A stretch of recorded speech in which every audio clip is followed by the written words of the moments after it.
you know, if they told me I was going to have to follow that, I might have turned the job down. I'm just saying. Lou Desmond here from the Lou Desmond Show, AM 590, The Answer. Man, gives you chills, doesn't it? Isn't it great to be an American, huh? You know, my show, we cover a lot of local stuff, national stuff, state stuff, whatever it is that is important that day, we try to get covered. And I'm just so proud to be on the station and look at the kind of turnout that we get at events like this and the kind of speakers we get. And I'm just thrilled and blessed to have this microphone and the microphone that I have every day. So thanks, everybody who listens. I really appreciate it. I heard people were talking about hashtags earlier today, and they kind of stole my thunder, but I brought this one. Hashtag MC the event. I was going to put MC the event good, but this is all that would fit. All right, so my job is done here. I've showed that I care, and it matters to me. So can I go now? People in Washington, I swear to God. Folks, do you realize that our two counties make up a larger population than the state of Oregon? And, you know, we can make a difference. We just got to stop sitting on the sidelines. And most of you that are here don't need to hear that because you are here at events like this. But talk to your friends, talk to other people. We need to save this state. I mean, SOS California, you know what I'm saying? We just watched President Reagan talk about our brave men and women in the military who sacrificed. By the way, I'm proud to say my father was in the Navy, served in World War II. I have a nephew currently serving in the Army who's an Apache helicopter pilot. God bless him. Did 2 tours in Iraq and 2 in Afghanistan. Couldn't be more proud of our military and what they do around the world. And we have to, because of the major sacrifices that other people have made, be willing to, if you are proud of this country and of this country, you are proud. We have to do what we can, and I'm glad you're here helping us today preserve and protect the American dream.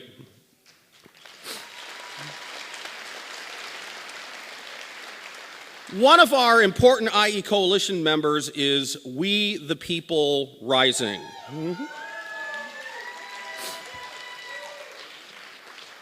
They are a grassroots, all-volunteer, nationwide network seeking to influence via activism institutions of political corruption in the federal government, as well as state and municipalities, and the corporations and employers that hire and exploit illegal aliens. So we are glad to have them here today.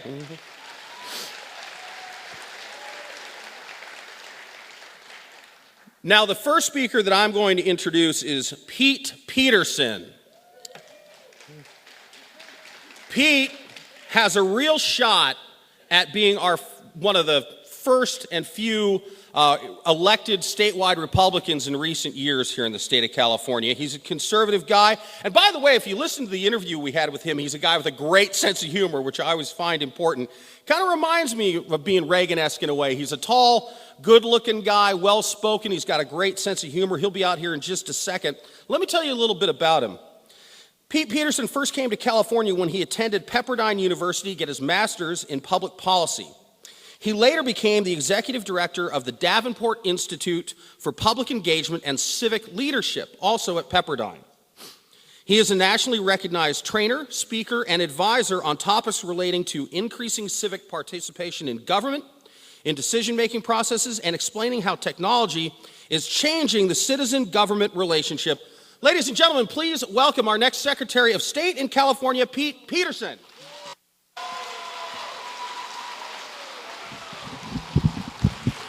Thank you very much. Thank you very much. Before I get started,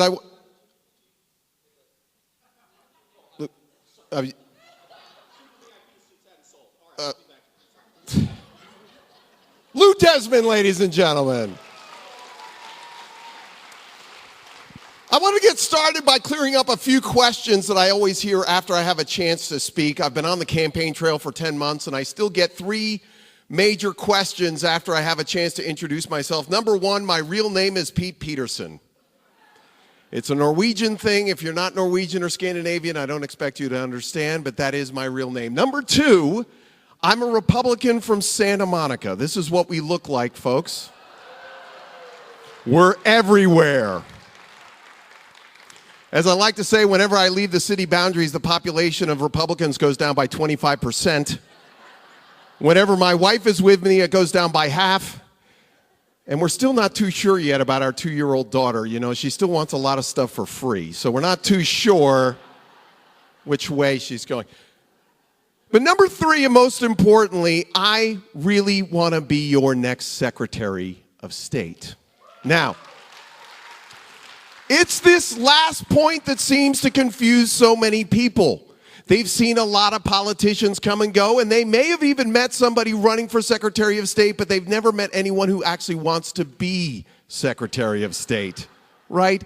This is always a job that has seemed like what I call either a stepping stone or a couch for somebody terming out of the legislature and looking for either a soft place to land and maybe cool their heels before running on for some other position.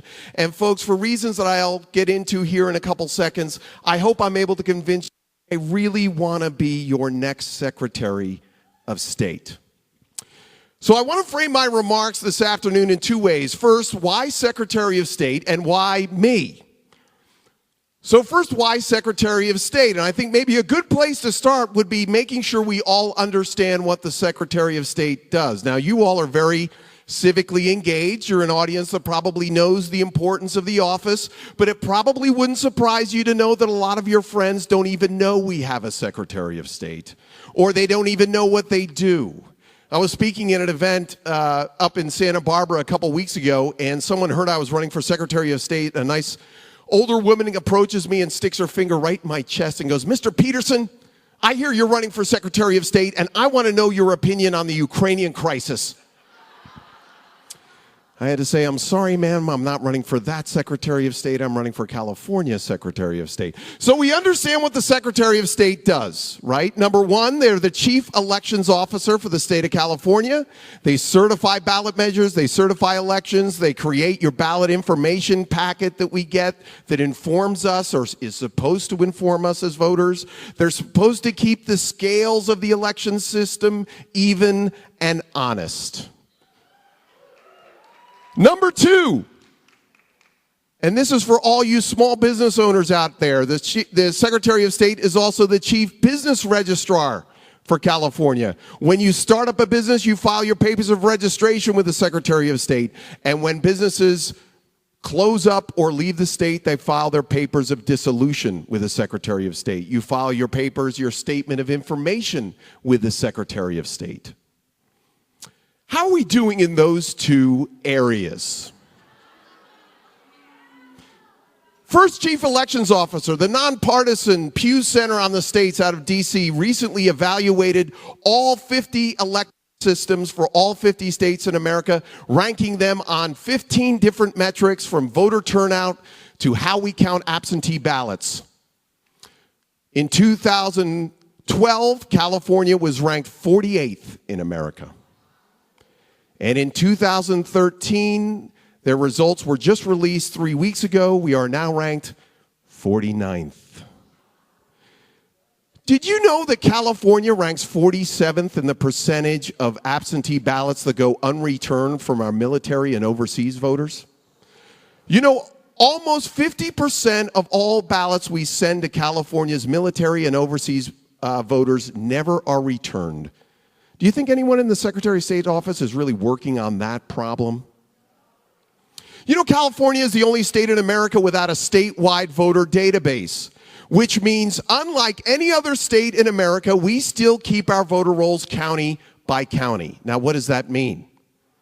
The Pew Center on the States, again, evaluated our election system, and looking at our lack of a statewide voter roll, they anticipated and predicted that we have at least 1 million out-of-date voter files in the state of California. But I want to put your hearts at ease, folks. The Secretary of State did sign a contract, did send out an RFP last year, and awarded a $45 million contract in 2013 to build our database. And the company that was awarded that $45 million contract is called CGI. Now, I can tell from the response we understand who CGI is. Because, you know, in California, we couldn't find any good technology companies that could do this, right? And we couldn't even find an American company. And we couldn't even find a company that was qualified. But that's who we've entrusted to build our statewide voter database. How are we doing on the business registration side? You may have seen over the summer, it was reported by the Sacramento Bee that there was a 6-week backlog in new business registrations. When I told a friend of mine who's a CPA that I was running for Secretary of State, the first thing he did was drop the phone. And then when he picked it back up, he said, you know, Pete, you have to find out how difficult it is as a small business owner to deal with this Secretary of State. We not only make it difficult to start up your business here in California, but we also make it expensive. Do you know California charges an $800 a year business franchise tax? Who has paid that tax? This is the one reason my wife wants me to run, okay? She's a small business owner, an LLC owner. She runs a graphic design firm. And about a year and a half ago, as we were deliberating as to whether I was going to throw my own hat into the ring, she said, Pete, as she's writing that $800 check at the kitchen table, she says, Pete, if you run, you better fix this. And that's what I'm going to do. You know, we charge twice as much as any other state for the so-called privilege of doing business here in California. And if there's one thing, I don't know how big of a story it is here. I'm guessing it is. Certainly, as I said before, I'm from Santa Monica, out there in western Los Angeles County. One of the things that this Toyota movement story has done is actually gotten people's attention to say, you know what?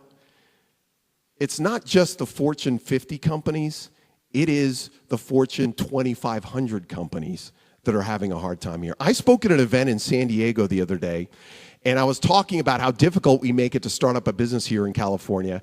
And a small business owner in San Diego had a medical device business, about 100 employees. He goes, Pete, you know, we get 24 phone calls a month from cities in other states begging us to come move our business there. And I have to tell you, it's getting harder and harder to come up with a reason to stay here in California. Now, the Secretary of State could be doing so much more to make it easier first to, how about filing your business online when you register? How about using something called the internet to register your business? You know, you can do that in Nevada. My friend of mine who's a CPA, he says, you know, when a client comes to me looking to start a business here in California, we go online with the Nevada Secretary of State because we know we can register a business there that same day and my client can open a business checking account. We start the paperwork with Sacramento knowing that it's going to take at least 2 weeks to get registered. And more small business owners I speak to tell me that they're registered in multiple states just because it's so hard to deal with this Secretary of State. Now, why am I doing this? My road here starts about 10 years ago. I come from a private sector background. I was in the printing and graphic service business for about 12 years. I volunteered on a gubernatorial campaign, and what I can only call an early onset midlife crisis, I realized I was having a lot more fun on the campaign just as a volunteer, licking envelopes and making phone calls than I was in my day job. And I was home one night, and I remember this night as if it were yesterday. I'm watching TV, and I happen to have a very bad condition that I can only describe as being a TV yeller. I don't know if we have any TV yellers. You think the television or the car radio is a two-way communication device? That if you just yell loud enough, somebody on the other side will hear you and say, I'm hearing something from Santa Monica. Peterson is not happy with me. And one night, my wife turns to me and she goes, Pete, it's great that you're so passionate about some of these issues, but are you going to be the kind of guy that yells at the television for the rest of your life, or are you going to be the kind of guy who does something about it? Now, I notice none of the husbands in this room are clapping because you understand the weight of that question. But I remember it so clearly, and it was 10 years ago. It was 10 years ago. I remember it so clearly because that really changed my life. I realized that we were living a very comfortable life, but I really wasn't having an impact. So it was then that my wife and I made the decision I was going to go back and get my master's in public policy. I did it at Pepperdine. Graduated about 8 years ago, and I had 2 job offers on my table. One was from the old printing and graphics business, working for a friend of mine who has a shop over here in, not over here, but out the 10 in Monterey Park. And the other was to head up a nonprofit called Common Sense California, the mission of which was to support and promote greater civic engagement here in California. Now, I'm not going to tell you what job paid a lot more than the other, but I can say we didn't pick the job that paid a lot more than the other. And you can only do that when you have a wife that really believes in what we're doing. And for the last 8 years, I've been all over this state training and consulting public sector officials in how to do something they're not very good at, and that is engaging the rest of us in making decisions. And it's that perspective that I'm looking to take to Sacramento, because that culture of corruption up there doesn't really care what we think. Now, I have been to places that you wouldn't believe, like Bell and Vallejo, Salinas. I just did a training session here in Riverside 3 days ago over here in City Hall, training city officials here in how to do better public engagement. Because I really do believe that we are at a time in which the relationship between citizens and government is fundamentally broken. And we need people working inside government that care less about how government is doing and care more about how the rest of us are doing. But it's going to need someone that isn't just an outsider to government. It's going to need someone that's an outsider with experience. And folks, what I've been doing for the last 7 or 8 years uniquely prepares me for this particular office. As I've said many times, my opponents are running for the office of Secretary of State, but I'm running for the job. And it's an important job. And we should have people running for the office not because they're looking beyond what that next position is, but they desperately care about this one. So I'm asking you to get involved in this particular race, and I'll close on this for 3 reasons. Number 1, this is an important job. If you thought when you came in here this morning that the Secretary of State was out signing treaties with the state of Utah, I hope you know now it could be doing a lot more to make sure that our ballot initiative process is secure, is run with integrity, and that we're creating a better business climate, especially for small businesses right here in California. Number 2, this is a winnable race, okay? No clapping on that. No. I don't know if you believe that. I don't know if you believe that. There was a field poll conducted 3 weeks ago on this race, independent of the campaign. We didn't run it. We're leading by 13 points over the next leading Democrat. In fact, if you look at that field poll in which 4 other candidates were surveyed, 5 candidates total, if you add up the total percentages of the 4 other candidates, I'm still leading them all combined. Now, why is this happening? Why is this happening? Is it because I've got a great name? Is it because, as an NPR reporter recently reporting on this story said that Peterson is, quote, Hollywood handsome in a Clark Kent kind of way? No. I'd like to think it, but no. It's because this year, it's not about Republicans against Democrats. It's about outsiders versus insiders. And it's not just about outsiders versus insiders. It's about outsiders with experience against insiders who really don't want that job. You know, the leading opponent in my race for me is a Democrat by the name of Senator Alex Padilla. And on the campaign trail, he's already talking about running for Dianne Feinstein's Senate seat in 2018.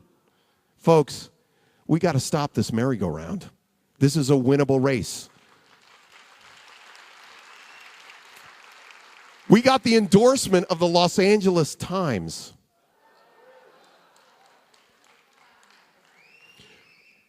And let me close with this. This is the last reason I hope you get involved. You might know that that Pepperdine, which is where I work, has a unique relationship with the Reagan Library. We've actually had an ongoing relationship with the Reagan family for many years. And because of that relationship, I was at the Reagan Library about 3 months ago, and I happen to know the executive director there, a guy by the name of Duke Blackwood. Duke has become a friend, And on this particular evening, he's a very sharp dresser. I couldn't help but notice a lapel pin he had on. It was the golden outline of the state of California. And in navy blue block letters right down the center of that state outline was the name Reagan. Now, it turns out this was a gift that Reagan gave to his staff during the second gubernatorial election. And because he worked at the library, Duke had one of these pins. And I said, Duke, I usually don't go in for tie tacks and pins and stuff like that, but that is the coolest looking lapel pin I've ever seen. And he looks at me and he goes, Peterson, you win this Secretary of State race, you get this lapel pin. This is an important office. This is a winnable race, and I want that lapel pin, people. Pete SOS is the website. I want you to get involved. Support it. I don't care if it's a $10 credit card donation. I don't care if it's spreading the word about the campaign. Please get involved in this race. Thank you very much.